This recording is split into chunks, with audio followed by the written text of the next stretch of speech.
Well, hello everyone, and welcome to episode number 4 of the DeVaney Music Podcast. Today I'm here with Brendan Gallagher, who is the frontman for the band Last Year's Model, as well as the CEO of Black and Teal Concepts, which I believe is sort of a marketing and promotion organization. Do you primarily work with artists then, or just broad marketing? It's broad marketing. We work with a few artists, but we also work with a lot of companies and organizations to help with branding. Okay, cool. And then coincidentally, he's also the manager for Phil Joel, which may be interesting. Not the manager. What's your official role? No. We operate in a consulting capacity for Phil.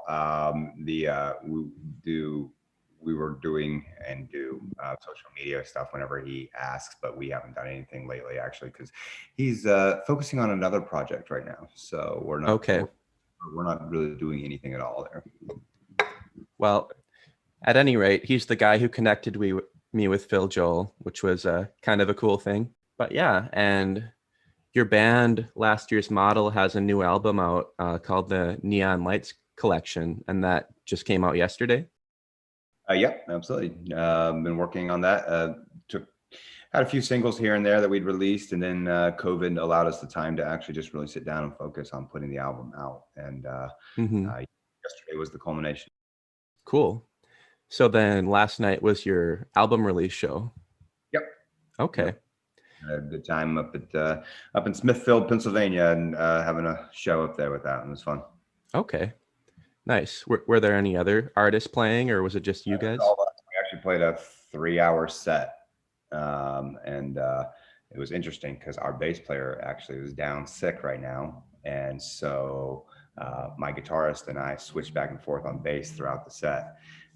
So we had to completely wing that, and that was fun. We pulled it off. It was good. It was a fun time. Wow. And you said you got home around 3 a.m. or? Got home. Oh gosh, I don't even know what time I got home, but then actually relaxed and into bed and everything. Yeah, it was 3 a.m. when everything was I'm done. Okay. Yeah. Well, I'm kind of in the same boat because I got stuck working at my CNA job until 2 a.m. last night. So I got home around 3 a.m. as well. And yeah, just so everyone has very low expectations for this interview. And then if it's great, then we'll surprise everyone. So, We're both operating on coffee, and yeah, I've got coffee here too. I may or may not have the pot sitting in front of my computer too, just in case. But when he says has the pot, he means coffee pot. Coffee pot. Sorry, just need to specify so we don't offend anyone. I don't have a hookah in front of me right now. The way I kind of got connected with you was just in a random music discussion group. I think we connected over our love for Kevin Max and possible chagrin for other things, which we may or may not talk about. But probably should just leave that be. But I remember that it was a thread with there was some Kevin stuff happening, and that definitely was. And then Newsboys conversation. Yeah. So your band, Last Year's Model, I know that you're totally new to me, and is this your first album? I know you said you did some singles, but it is our first full-length album, yes. Okay. And there's been singles up to this point in time. Okay. How long have you guys been together? So the band itself is going on 17 and a half years, but we didn't really start taking it seriously until about 5 years ago. Okay. We just played out randomly up until that point in time when we were invited places and things, just weird things. But we played a venue a few years back that was like, holy crap, where have you guys been hiding? And they kept booking us, and then we just kept growing from there. And now we've been doing it on a regular basis. That's awesome. So you've been a garage band for a long time, but now we're a garage band. Our practice space was my garage at my old house. That's where we started. That's awesome. And now you're a garage band with a full-length album, so you're moving up in the world. Yeah, and a garage band that has awesome production, mixing, mastering. Our mastering guy actually is a guy named Hans Decline, who mastered for a couple of tracks for U2, the Pixies, Lisa Loeb. Oh, wow. Yeah, I mean, working with some pretty high caliber stuff there, so that's cool. Yeah. Yeah, that's actually something I was wondering about, because I definitely enjoyed the production on the album, and I was just wondering if you guys were really good DIYers, or if you had found someone awesome like him to record it, and it sounds like that's the case. So Actually, he didn't record. He just mastered. The recording was my guitarist. We are oh, actually okay. doing our DIYs. Okay. My guitarist at the beginning of COVID, he was recording some of his own stuff here and there, and then during COVID, he really just focused on it and got really good at it, to a point where Hans even said half of his mixes he barely had to even do any mastering on. So Wow. yeah, so it's been, but oddly enough, Hans still charged us for that. That's the music business. Yeah, but no, he's really, really good at production. He's working with a bunch of artists, and he'll keep growing in that area. He's really doing really well. So. Okay, cool.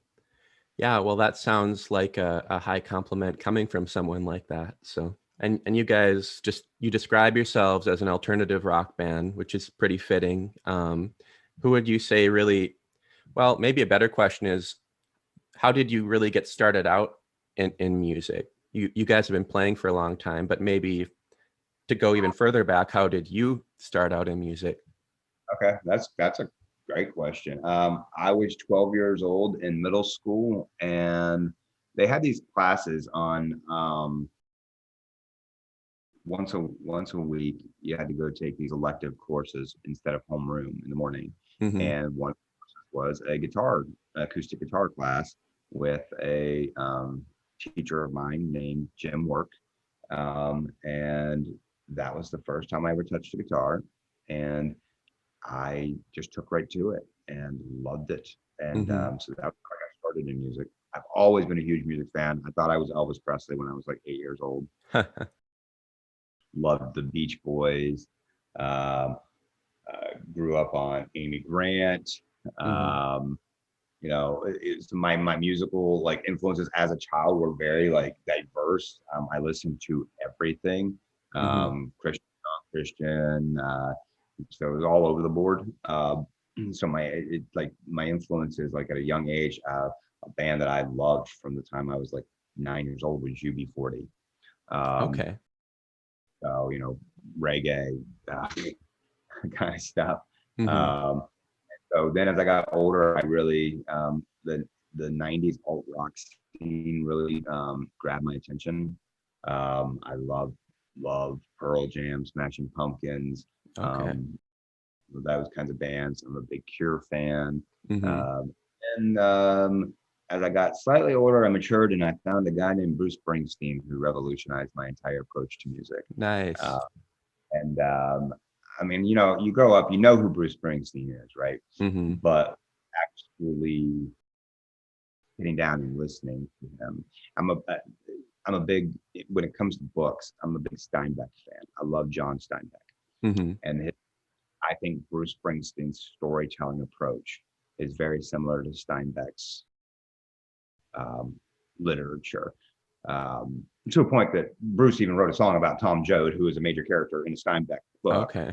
Yeah. So, I think he and I grew up reading a lot of the same stuff.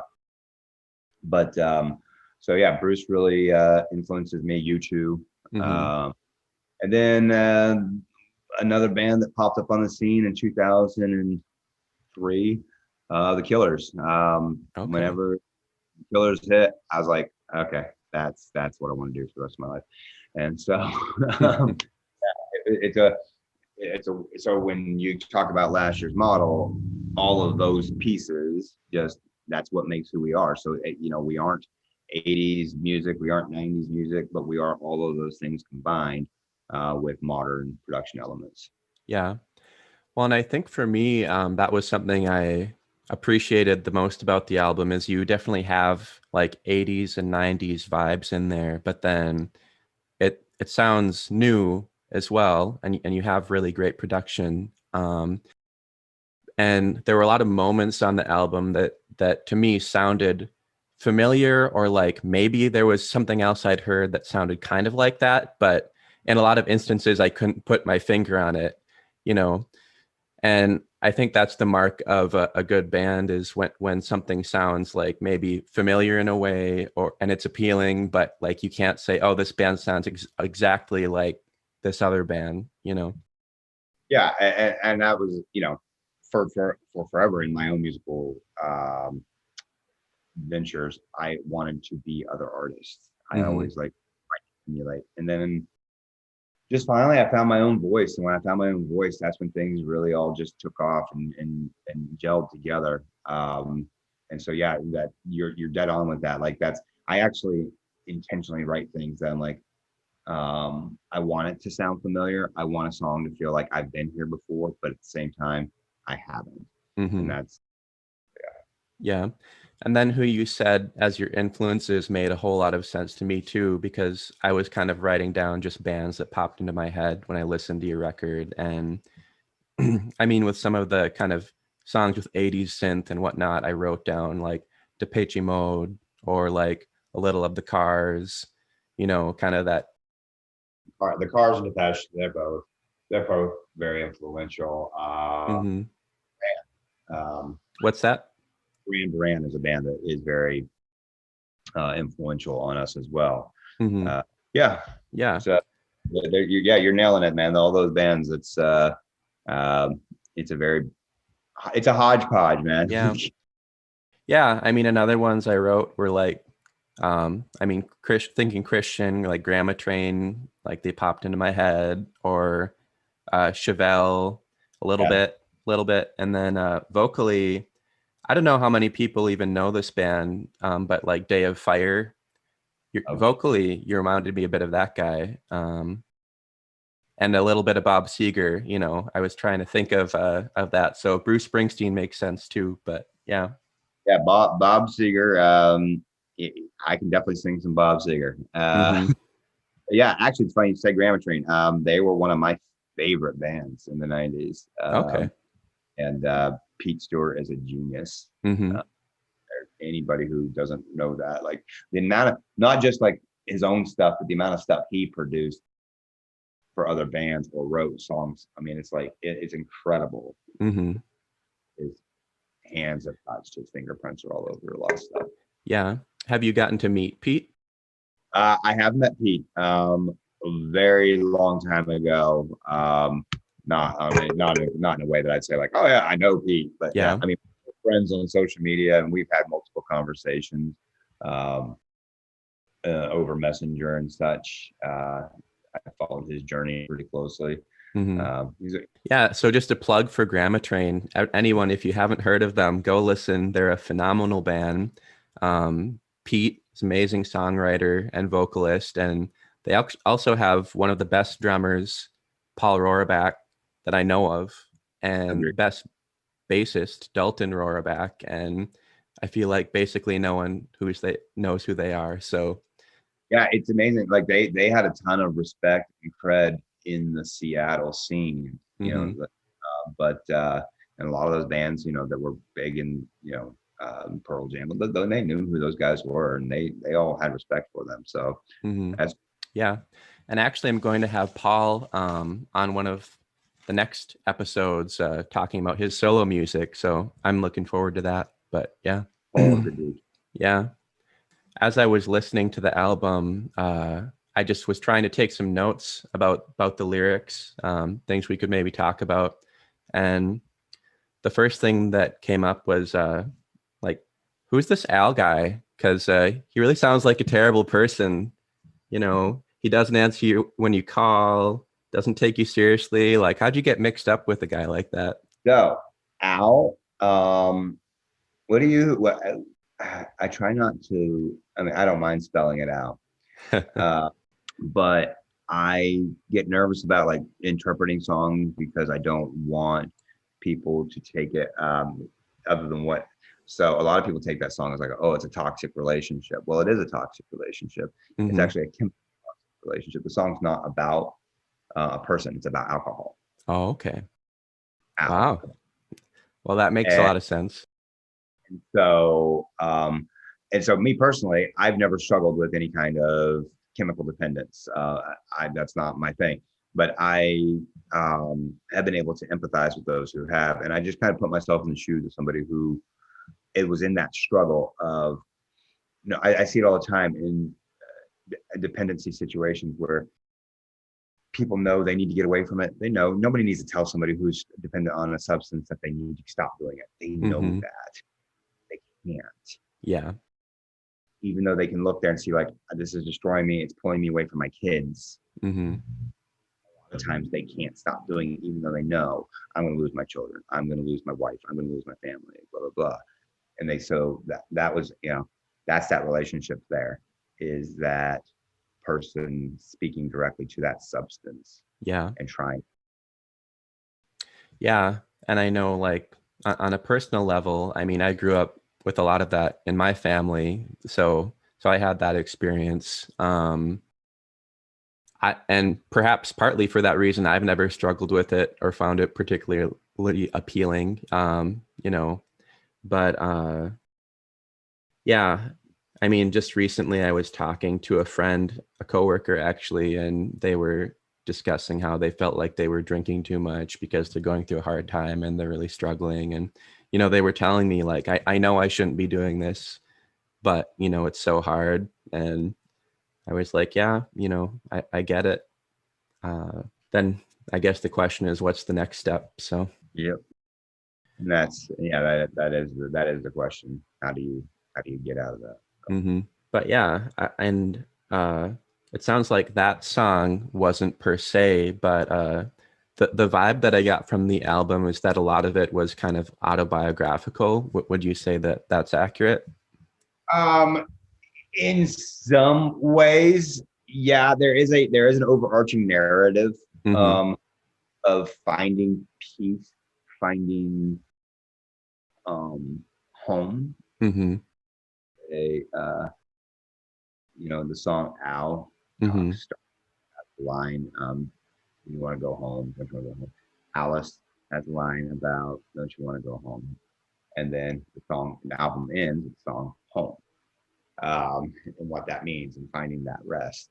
So, yeah, there's some autobiographical, but then also some of the elements are not. "Running After Trouble" is most autobiographical song. Okay. That one is verbatim. Okay. That one might be a little too close to the vest for some people. I have a sister who can't listen to that song without crying because of how it's spot on. Then some of the other songs, no,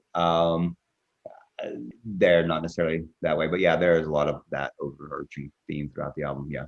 Well, and that was the next song that I guess I really wanted to ask you about because it sounded autobiographical. At least it was, some compelling lyrics, and you write some, I guess, kind of hard-hitting lines in that song. Like, let's see, what did I write down? Like, "Daddy was a preacher, was a real bad man, had a belt by his side, holy book in his hand," and you go on, and that's kind of the whole vibe of the song. So it sounds like that's just a reflection of what you grew up with. Yeah. My father was an abuser. He was an alcoholic. He was a preacher. So it was, it was all across the board, man. And then when I was 9 years old, my dad faked his death. Yikes. And so that's why the line says, "Got a call on the telephone saying he died, happened before." So he actually died 5 years ago this October. So yeah, and then people keep asking me, "What's the line about the CIA?" So when we found out my dad was still alive, I was 24, and my dad told people we weren't actually his kids, and that he used to be a CIA operative. Oh, wow. And that we're his East agent's children, and he stepped in like a surrogate father role for us. And so that's why it says Papa had to lie and join the CIA. You know, it was it was all because that was his cover story for, oh, who are these children that just popped up out of nowhere? Yeah. Yeah. Wow, that's crazy. I mean, I may or may not have experienced similar levels of crazy in my life growing up. So it's actually not terribly difficult for me to relate to that. And I think, you know, obviously it's maybe difficult for some people to listen to that or relate to that, or maybe in the case of a family member, difficult because it brings up memories. But, you know, I guess my thought is hopefully when someone's writing from that place, that will help them to reflect and to give other people the tools to maybe process some of those things that they went through. So, do you know what the song "Alive" by Pearl Jam's about? I don't know. So it's actually a very tragic song, and it's autobiographical for him. It's not, the first verse is. The second verse, he kind of, in his own words, like, I embellished and just made things seem a little more weird than they were. But the song was very personal to him, very deep. And then, and it wasn't a song that was supposed to be like anthemic, but the song, you know, still alive. Like, I mean, that's the message, is I'm still alive, right? Well, they started playing it live, and when they're playing it live, the crowds are like singing it back. And it's like, I'm alive. And he's like, the song was redeemed by the crowds. He's like, my story was redeemed by the crowd, because that chorus that was meant to be, you know, it wasn't really meant to be this like cheering anthem thing. All of a sudden it became that for people, because they were like saying, I've been through crap, but I'm still alive. And so that's kind of a similar idea of what's happening there and running after trouble. It's like, you know, yeah, I had a lot of crap happening, but I still have hope. Yeah. You know, there's still, as long as there's that light with a dream in my hand and a flickering light, as long as that's still there, I've got a hope. Yeah, that's great. And would you say that for you, like, faith has been a part of that? Like what personally gives you hope? Yeah, absolutely. So even though, you know, I can, you know, talk about my dad being a preacher, and you know, the term deconstructing gets thrown around a lot lately. And I think that means something different to almost every person who says it. I have gone through a faith process where I've had a lot of my personal beliefs challenged, personal beliefs stripped down. But it wasn't a disavowing of God, a disavowing of Jesus. It wasn't anything like that. It was more of a finding it on my own versus what I've been told, and understanding Christ in a personal nature, not in a church, here's how you have to believe nature. And I'm very much a person who believes in doctrine. I'm very much a person who believes in theology. But I also think our theologies and our doctrines can trip us up from actually meeting who Christ is. And so, so yeah, that is a lot of my hope, a lot of my expression of that comes through that relationship. Yeah. And I mean, just thinking about the gospel and what Jesus said, he said, you know, no one comes to the Father except through me. You know, I'm the way and the truth and the life. No one comes to the Father except through me. He doesn't say except through these other guys who say they're following me. You know, like, it's like you need to know me so that you can get to the Father. And I think, as you pointed out, frequently, you know, people can get in the way of that. You know, I've kind of quipped before that the gospel is a stumbling block, but we like to put more blocks in front of the gospel. So, Absolutely. I mean, or speaking of which, I'm wearing a Steve Taylor shirt right now, which no one else can see, but like back in the 80s, he wrote that song, I Want to Be a Clone. And that was pretty much about exactly what you're talking about, I think. So Yeah, Steve wrote some great lyrics. He's a great lyrics. I don't know why I spoke about him like he's dead. Steve is very much alive. He's working as a professor at a college now, actually. So, and he still does stuff. I mean, he did a lot of stuff on the Electric Jesus project. So yeah, which actually is going to be my very next interview. So lots of connections here. Chris, I said hey. Yeah.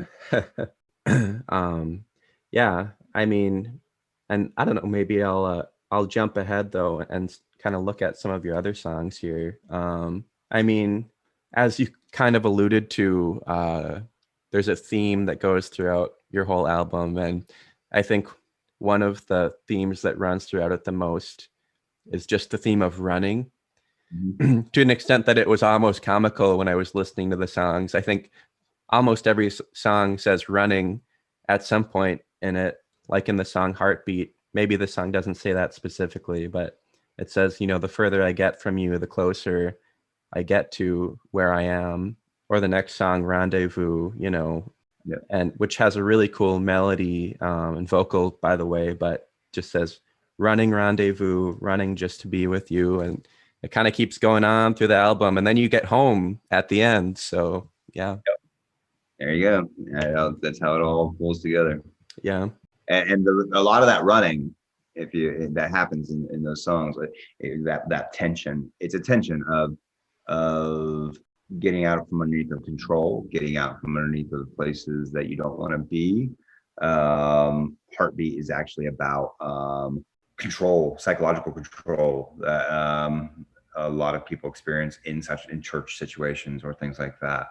So that's where that comes from. And then and sometimes you're running from a place, sometimes you're running to a place. I think we're all on a journey, and that's figuring out where you're supposed to be, where you're not supposed to be. Yeah.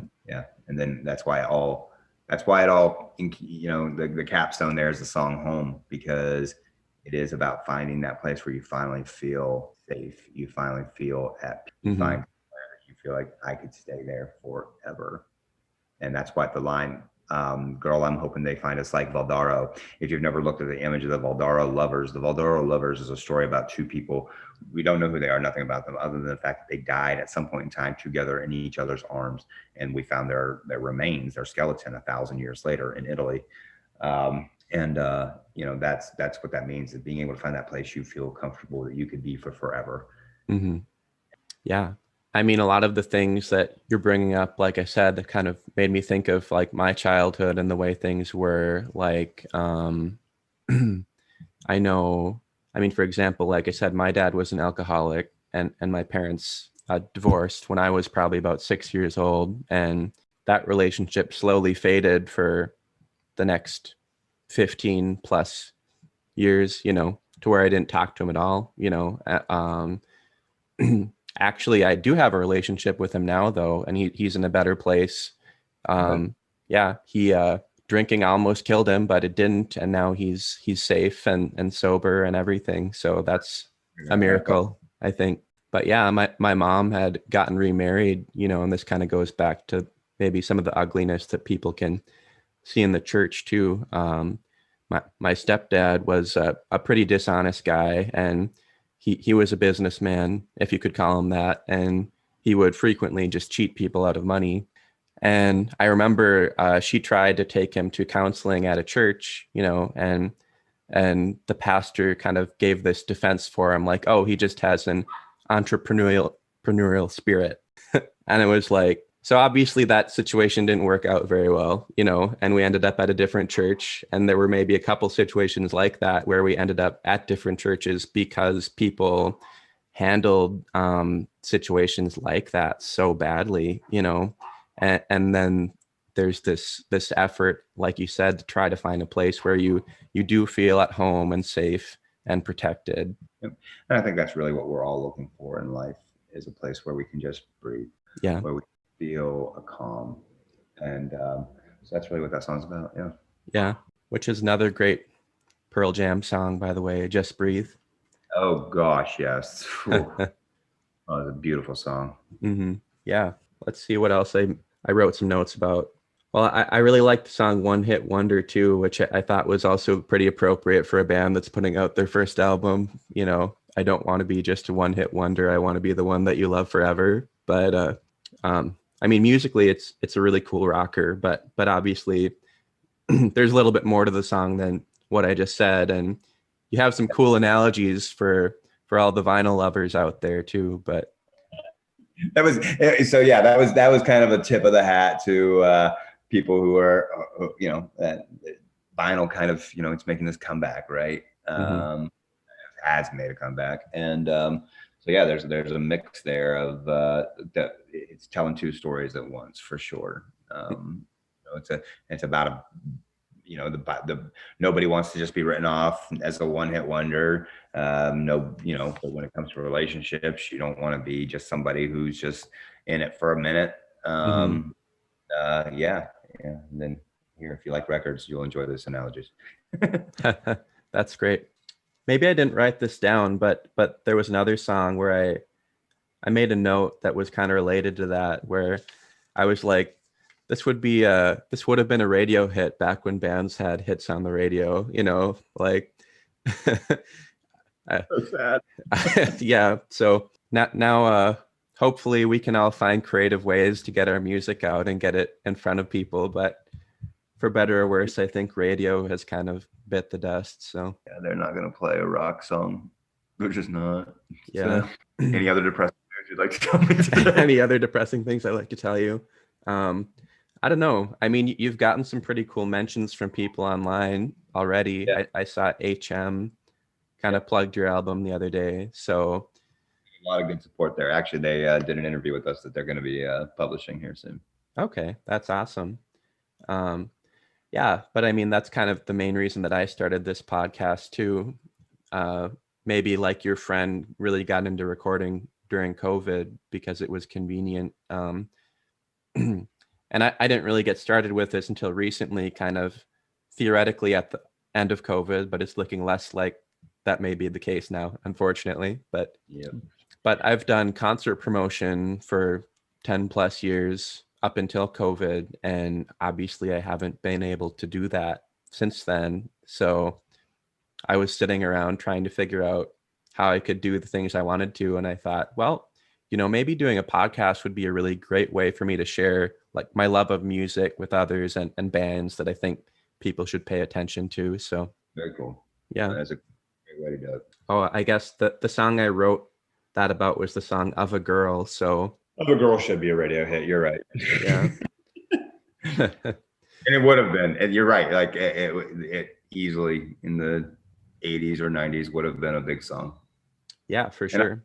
I'm okay with that. A lot of people are like, man, if this album released 20 years ago, you guys would be huge. And I'm like, yeah, I don't write it because, like, I mean, obviously I would love for millions of people to hear these songs. And I'm okay with people saying, oh, this song would have been huge 20 years ago, but I'm not going to like do over synthesized, over compressed, over produced stuff just to get, so I'm going to write what I love. And if that means big 25, 30 years ago, cool, whatever. But hopefully maybe someday, maybe after I'm dead and gone, somebody will find one somewhere and be like, oh man, this was great. So, who knows? Yeah. I mean, and I guess maybe we shouldn't be so pessimistic. I know we both work in the music industry though, so maybe that's why we are. But there are bands out there that still do get exposure now, sometimes without even trying. Somehow the right person comes across a song on YouTube or whatever, and it resonates, and then they're able to put it out there in front of people. So that's always a hope. But even thinking about this podcast, I probably am never going to have millions of listeners, but I've already gotten some messages from some people who said, oh, I found that interview really, really moving, or there was something really interesting to me about that, or, oh, I went and listened to this band. I hadn't heard of them. So for me, even if I'm just getting those messages from a handful of people, it's like, oh, well, that's why I'm doing this. So that's great, Yep, absolutely. that's the stuff that keeps you moving, is when people connect to a song and they love it and it speaks to them. And yeah, so absolutely. Yeah. And another song I thought maybe could have been kind of a radio hit was let's see, what was the song? Oh, maybe it was Of a Girl. Yeah. But another note that I wrote about it was that like music and lyrically, it kind of made me think of like something that Roy Orbison might have written, you know, like, and obviously you've got a different voice and all that, but you like, it had both a little kind of 60s riff vibe at one point, but then you've got like the 80s too. So, and he kind of played in both areas. So. Oh yeah, absolutely. I loved Roy Orbison as a kid. I was a big Roy Orbison fan. So. Yeah, it's funny. I know you said you love Elvis, and I've learned to appreciate his music a little bit more, but honestly, I've never really been an Elvis fan. You know, I like a few of his songs. I think a lot of what he did was kind of cheesy. Oh, yeah.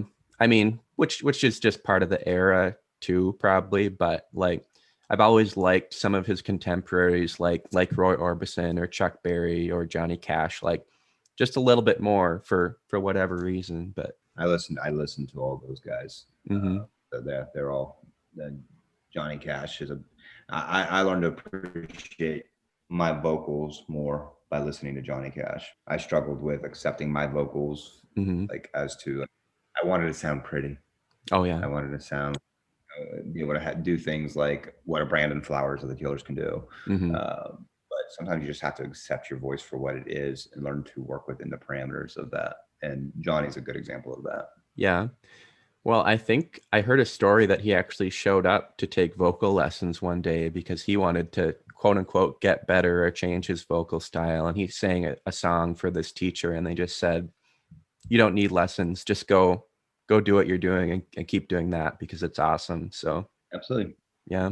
Yeah, and you've definitely got a good voice, a unique voice. You can pull off that hard rock kind of sound when you want to, which a lot of people can't do, you know. And I feel like we have less and less singers out there who are trying to do that right now. So like you might be benefiting in a way too by the fact that you're choosing to do a different style. So thanks. I hope so.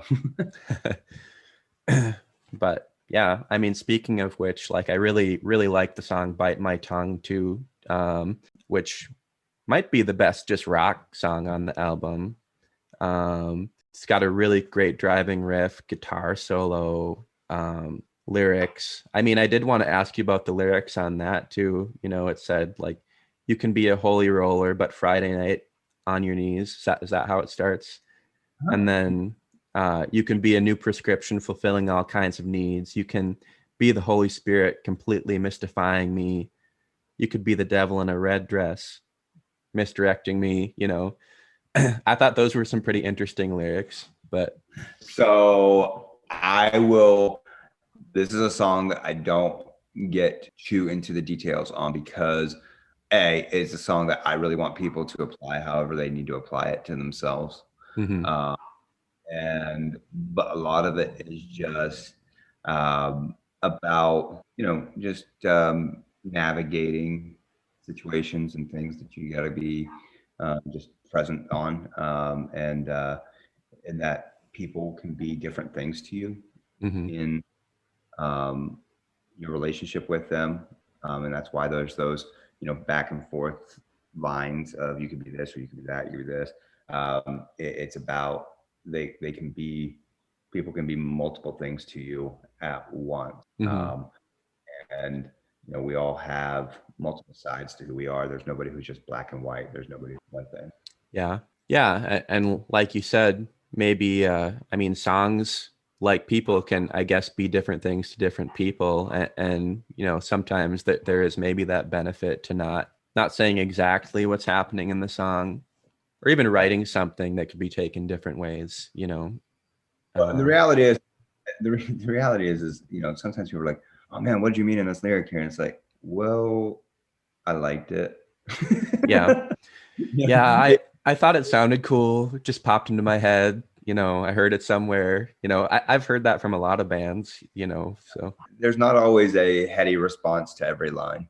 Yeah. So. Well, and that was something I asked Phil in the last interview too. I was kind of like, well, what was your purpose or mission? Like, what were you trying to accomplish? And he's like, I think you're asking something that like didn't really exist. You know, he's like, we were just guys in a rock band trying to have fun, you know? Yeah, that's one of the things, especially coming out of the Christian world with music. It's like everything's a mission, everything's a purpose, everything. And sometimes like, I just make music because I like making music. I don't necessarily have this like desire to change the world through being in a band. I think people put too much pressure on musicians, too many expectations on musicians, and that doesn't matter if they're Christian artists, if they're secular artists, whatever you want to call it. Like if a song impacts you, awesome. If a song causes you to evaluate something in your life, awesome.